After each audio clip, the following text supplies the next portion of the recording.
Saludos, amables televidentes. Gracias nueva vez por estar en la hora con Gregory. Hemos terminado lo que es el año fiscal económico de República Dominicana en 2023.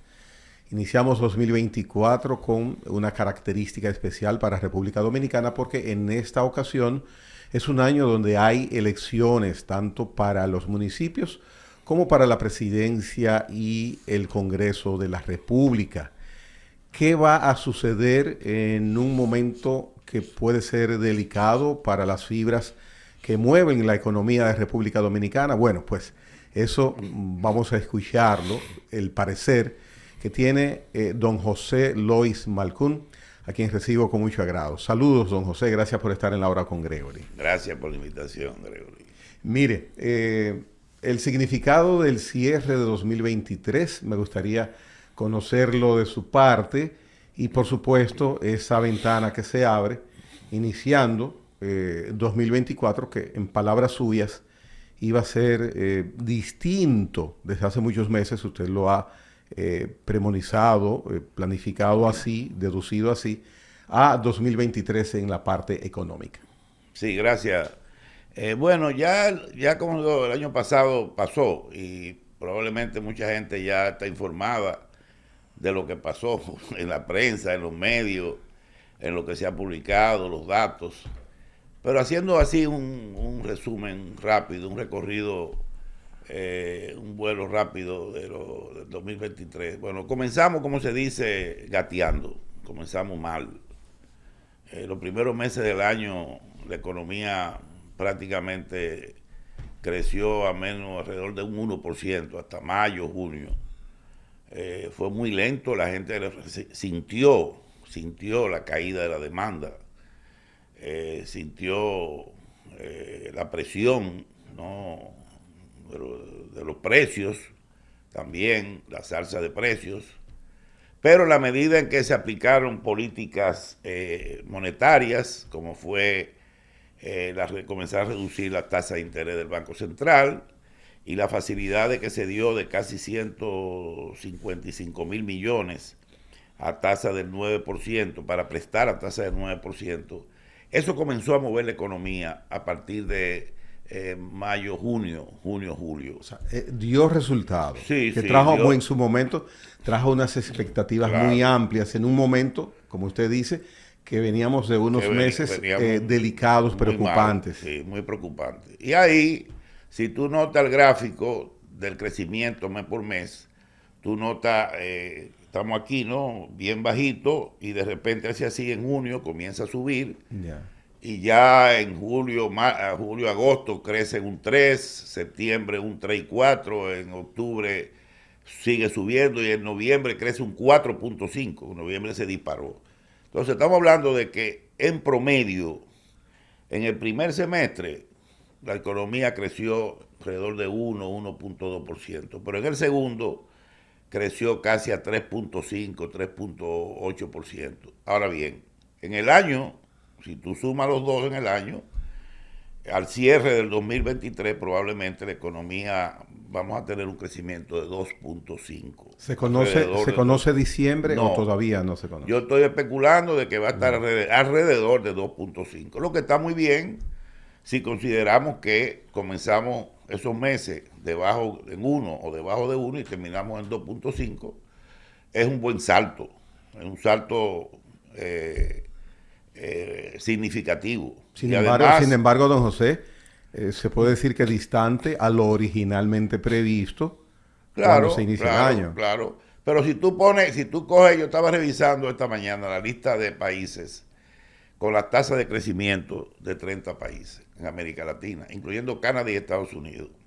Solamente 8 países de la región, Panamá, Costa Rica, Guatemala, Brasil, México, tienen un crecimiento por encima del que tenemos nosotros. Solamente 8. 8. Nosotros estamos en el lugar 9 de 30 países. O sea, estamos hablando de países que cuyo crecimiento está en un 1, 1,5, en negativo, en 0,5, Colombia, Perú, Chile, Venezuela. O sea, nosotros estamos por encima de muchos países de América del Sur y de algunos, incluyendo de Estados Unidos, que va a crecer a 2.1 por ahí. Ese crecimiento está. Canadá tampoco. Entonces, nosotros estamos en una posición, más o menos, como digo, en una novena posición en crecimiento. Cuando quizá en años pasados, en el 21 tuvimos en el primero y en el 22 tuvimos entre los primeros 4. Ahora obviamente, el crecimiento se redujo, pero en promedio para toda América Latina la tasa de crecimiento se estima en 2.1. Eso es lo que va a crecer la economía latinoamericana y el Caribe. Entonces, el que nosotros logremos crecer a 2.5 es una gran cosa. Ahora, ¿por qué hay países que han crecido más de 3? Bueno, México es petrolero, Brasil es petrolero, ¿ok? Panamá es un fenómeno porque Panamá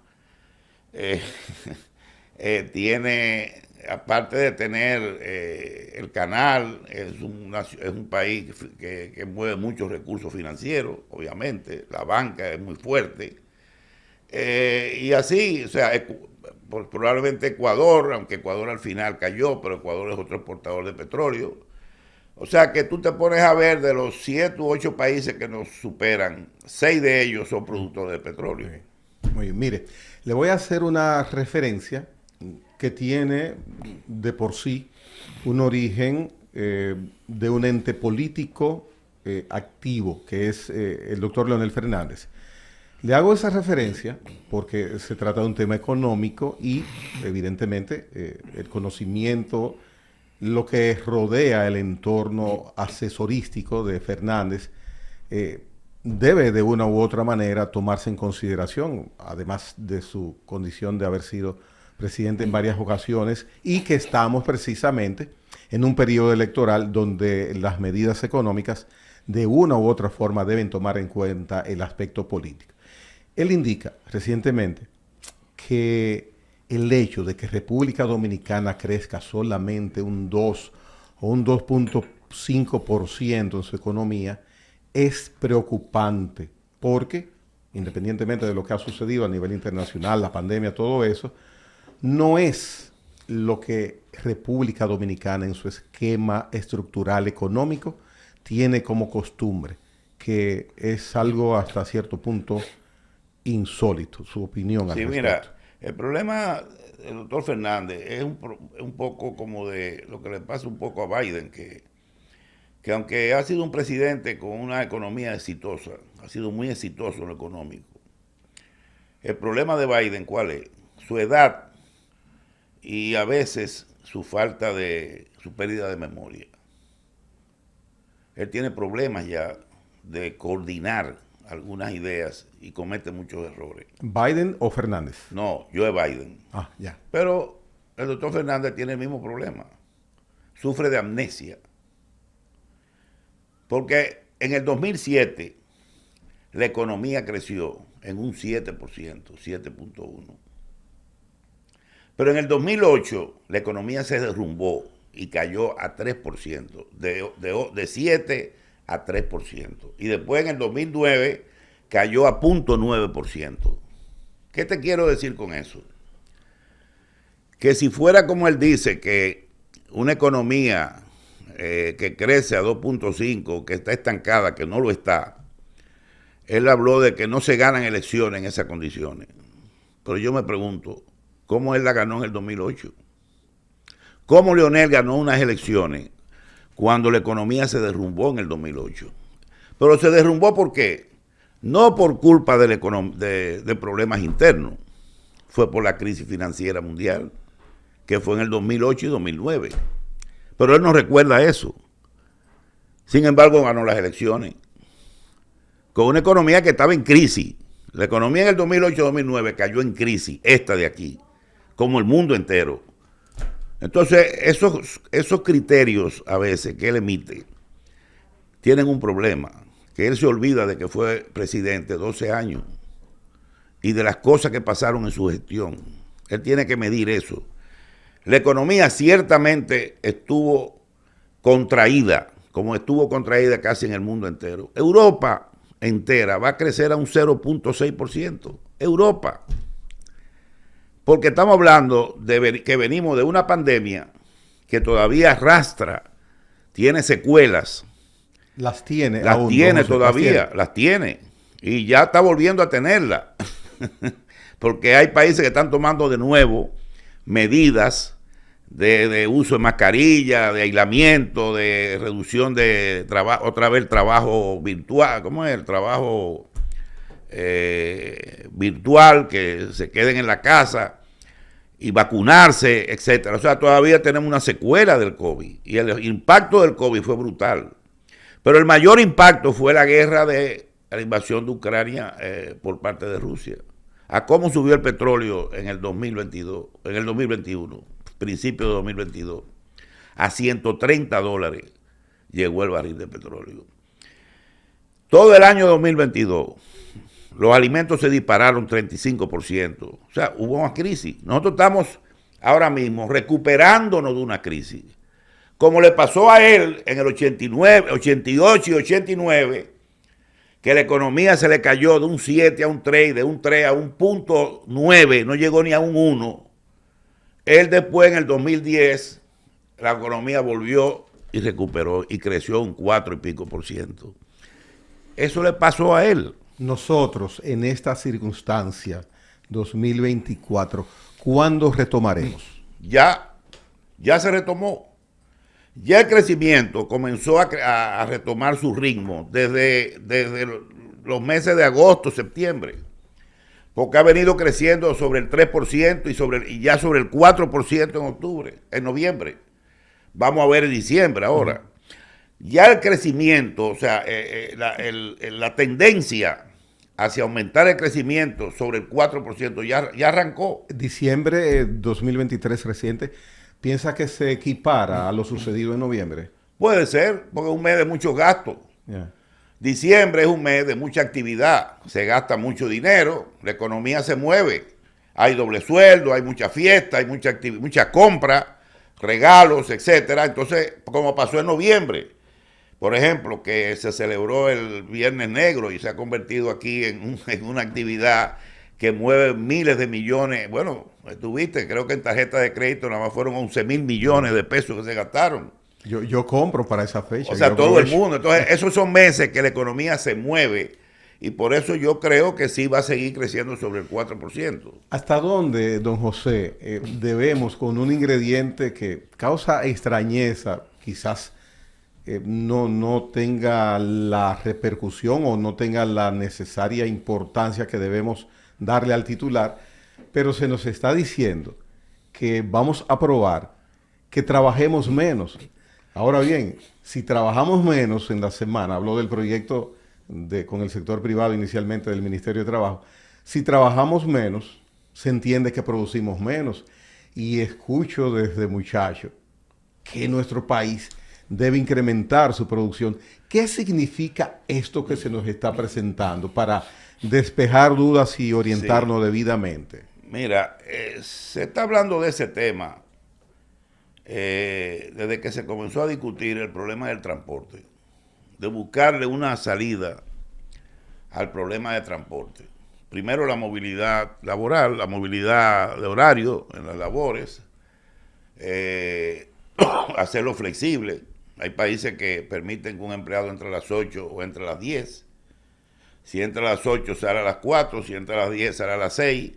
Mover para que todo el mundo no salga a la misma hora, ni entre a la misma hora. Hay otras soluciones que en Europa casi todos los países también han reducido la jornada laboral a 4 días. Eso se está dando en muchos países. Esto no se puede hacer sin una modificación a la ley, al Código Laboral.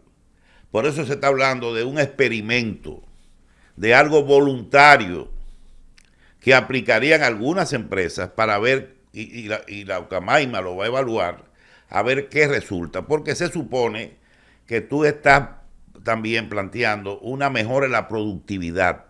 El trabajador descansa más, eso le permite mejorar su rendimiento, y si la empresa tiene la capacidad de mejorar la productividad interna, yo creo que al final sale, eso es el planteamiento, es la teoría. y lo que se está demostrando ahora, que lo podamos hacer aquí, yo no sé. Es un experimento, porque hacer eso de manera general implica modificar el código laboral. Por ahora, tómalo como algo experimental y veamos lo que pasa. Si realmente reducir la jornada de trabajo de 44 a 36 horas, esperando aumentar la productividad, da resultado o no. De manera que eso hay que ver y esperar. Creo que estamos montándonos en el tren digamos, en la ola de los cambios a nivel mundial con el tema laboral, porque por ahí viene la inteligencia artificial. Latinoamérica no ha todavía tomado una iniciativa como este proyecto de ahora. En Latinoamérica todo depende, como hay tantos problemas en los países, mira Ecuador, lo que está pasando. Argentina, mira lo que está pasando. El mismo Chile está sufriendo porque Chile, señores, está creciendo por debajo, o sea, está casi decreciendo. O sea, Chile está envuelto en una situación de crisis ahora mismo, que es un país que toda la vida tuvo. Mira lo que pasó en Guatemala con el presidente Arévalo, la crisis para que ese señor pudiera asumir el poder. Muchos invitados se fueron. Exacto, todo fue un desastre. O sea, mira Venezuela cómo está. Mira Nicaragua con este sinvergüenza que está gobernando ese país. Entonces, en América Latina estamos demasiado, contaminados con crisis políticas que no permiten que nos montemos en esa ola de cambio que se está dando. Y la inteligencia artificial hay que prepararse con ella. Nosotros, por ejemplo, debemos tener ya la capacidad de atraer empresas aquí que se dediquen a la fabricación de microchip, grandes empresas, porque el futuro lo van a mover esas pequeñas cositas que se llaman microchip, que están usando para desarrollar tecnología mucho más avanzada. Aunque no la apliquemos aquí, pero si la podemos producir, eso generaría miles de millones de dólares de ingresos de inversión extranjera. Yo entiendo que tenemos que montarnos en la ola de esos avances y hacer pruebas. Como te digo, eso no es una aplicación formal, porque eso la ley es clara en que son 44 horas laborables a la semana, el Código Laboral lo establece. Tú lo haces como tú consideres, o de lunes a viernes, o incluyes el sábado de la mañana, en fin. Pero como un experimento voluntario, yo creo que vale la pena que probemos. Y vale la pena que vayamos preparándonos también para los cambios que se van a dar en el mundo con la inteligencia artificial. Van a cambiar muchas cosas. En torno a eso, y para ya terminar con ese aspecto, consultaba a un abogado del sector empresarial, que evidentemente no debo ni puedo mencionar su nombre, pero me dice, mira, nosotros estamos, hay una expectativa, es un proyecto tal cual usted lo menciona, es un piloto, es un plan. Ahora, un vendutero, una persona que venda, que le digan, tú vas a trabajar un día menos, vas a vender un día menos, imagínate la actitud que él va a tomar. Obviamente. Sí. Pero, en fin, retomando el tema del 2024 que tú me preguntaste al principio. No me ha mencionado, don José, así como mencionó la parte del crecimiento, en algún momento me menciona lo del déficit, su perspectiva de cómo quedó. Bueno, el déficit el año pasado, los demás indicadores, déficit llegó al 3.2, que era lo que se había programado. Yeah. La deuda con relación al PIB creo que bajó una décima de punto, lo cual es muy bueno. El turismo generó más de 10,000 millones. La remesa, más de 10,000 millones. La zona franca y las exportaciones, casi 13,000 millones. La inversión extranjera superó los 4,000 millones.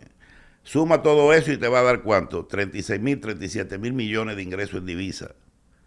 En un país, en una islita que apenas se ve en un punto en el globo. O sea, nosotros estamos generando ingresos en divisa lo suficientemente grande para que la economía siga creciendo, o sea, siga teniendo bases sólidas. Tenemos buenas reservas en el Banco Central, pero como te digo, la gente se centra también mucho en el crecimiento. Yo he dicho y lo reitero, el crecimiento está bien, es importante, pero los grandes retos que tenemos en República Dominicana son las reformas institucionales. Lo he dicho en decenas de artículos. Hay que hacer grandes reformas, se han venido haciendo algunas. El mismo presidente presentó 13 reformas en una mesa de diálogo hace 2 años. Algunas están ahí medio estancadas, otras han avanzado, pero hay reformas tremendamente importantes que hay que concretar. Reforma a la ley, el mismo código laboral, hay que modificarlo, la ley de seguridad social, el código penal, la ley de reforma tributaria, la ley de responsabilidad fiscal, la ley del agua, la ley de reforma del Estado. Son las grandes, esos son los grandes retos que tiene nuestro país. Es ahí que está. Y continuar, obviamente, manejando el quehacer público con ética y transparencia. Porque eso ha sido el gran cambio que este país ha tenido. O sea, aquí, en el exterior, ya nos ven diferente a como nos veían antes. No los dominicanos en el exterior, no. Extranjeros e inversionistas. Por la seguridad jurídica. Por la seguridad jurídica y porque han visto que el país ha dado un cambio en el área institucional muy importante. La seguridad es fundamental. Seguridad jurídica es fundamental para el inversionista. Ya no es como en el pasado que llegaban al aeropuerto y cuando llegaban a la primera oficina a reunirse con algún funcionario de tercera o segunda categoría, ese inversionista lo primero que le decía, mira, para pasar este proyecto en el Congreso, para aprobarlo, tú sabes, esto se requiere hacer esto, hay que ayudar a fulano. Lo primero que querían era sobornarte. Y muchos hacían así, cogían y se iban. Así pasó con cientos de casos aquí. Y la embajada americana lo sabe, porque muchos eran norteamericanos y después iban a su embajada y decían, mira, nosotros vinimos aquí a hacer este tipo de negocio y nos están pidiendo soborno. Entonces, y otros embajadores también, franceses o alemanes, venían con el mismo fin. ¿Y cómo? Pero yo creo que eso ahora, creo, que si hay algún caso de eso, yo metería el brazo para que me lo corten. De que no queda porque ahí. Esa situación, yo creo que se ha extirpado, es un tumor que se ha extirpado.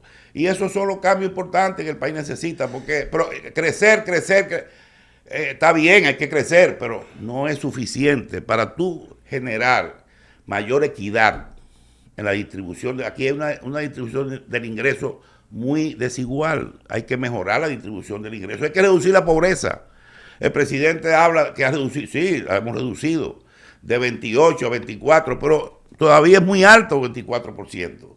Muy bien. Estamos hablando de 2 millones, ¿cuánto es 24%? 2 millones y medio de habitantes. Es alto, muy alto. O sea, tenemos que reducir eso al 15 y seguir bajándolo. Y para eso se necesitan cambios institucionales. Muy bien, mire, don José, entonces, en ese aspecto, que pienso que puede existir un consenso en esos cambios, en esas modificaciones, en esas actualizaciones fiscales que necesita la economía de República Dominicana, el sistema económico. Sin embargo, gobierno no menciona, por la razón que sea, de asumir ese compromiso, aún sea diciendo, al pasar el periodo electoral, si continuamos, pero no hay un compromiso, sí hay una justificación de por qué no ocurrió al inicio de este gobierno, una justificación hasta válida. Sin embargo, su intención consensuada, entiendo, lo reitero, no es refrendada oficialmente por las autoridades. Entonces, yo puedo pensar, vamos a seguir igual por razones políticas de conveniencia, de no aplicar eso, que nadie quiere hacerlo. Recientemente, el ministro de Hacienda dijo, preparémonos que ya el régimen de exenciones está llegando a su fin. ¿Sabe lo que quiso decir con eso? Él está mandando un mensaje diciéndole, el régimen de exenciones está llegando a su fin. Eso es que ya hay una reforma tributaria discutiéndose en el gobierno. Y muchas de las leyes que yo menciono ya están en el Congreso. No es que el presidente tiene que mandarlas, es que están ya en el Congreso. Y tú sabes bien que estamos en un periodo electoral. Y tú mencionas ahora mismo, se pones a hablar de ciertos temas de reforma, son muy delicados. Viene la oposición y te lo agarra y te convierte la vaina en un desastre. Ahí está, míralo ahí. Le van a subir los impuestos, la pobreza, el desempleo. Pero o sea, al mismo tiempo, don José, me preocupa que la oposición tampoco asume ese requerimiento de especificar. Pero no lo va a hacer en una campaña. Eso es lo que menciona. Nadie lo hace. Eso es lo que menciona. Gregory, nadie lo va a hacer por razones obvias. Porque la gente cree o puede creer que eso iría en contra de ese candidato y lo explotan en contra del candidato. El problema, estamos en un momento, no sé si tú estás viendo las redes sociales. Es una cosa absurda. Le dicen homosexual a políticos importantes, homosexuales, violadores, ladrones, narcopolítica, ya están acusando al gobierno de narcotráfico, de narcopolítica. Una cantidad de acusaciones y tergiversaciones de información. Esos fake news están circulando por todos lados.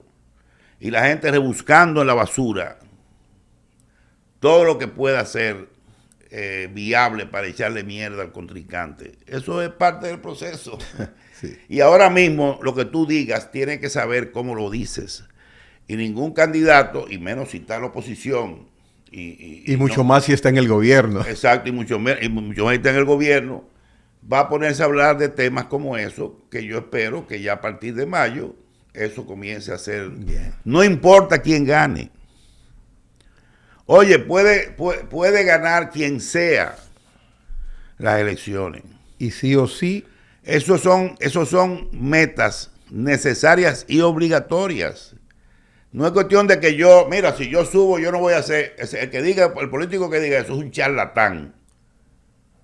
Es un charlatán. El que diga en este momento que si gana las elecciones no va a hacer una reforma fiscal. ¿Por qué no lo dicen? ¿Por qué ninguno lo dice? No dice que la van a hacer, pero no dice que no la van a hacer. porque oye, eso sería una vergüenza que un político en este país se atreva a decir eso, sabiendo que es necesario buscar un consenso para mejorar la estrategia fiscal del país. Muy bien, vamos a pausar, don José. Al regreso, 2024, para empezar a esperar el criterio que tiene don José Eloís Malcún de cómo va a ser, qué perspectivas hay en la parte económica financiera de República Dominicana para un año tan especial que nos adorna con 2 elecciones en distintos momentos. En breve retornamos con José Eloís Malcún.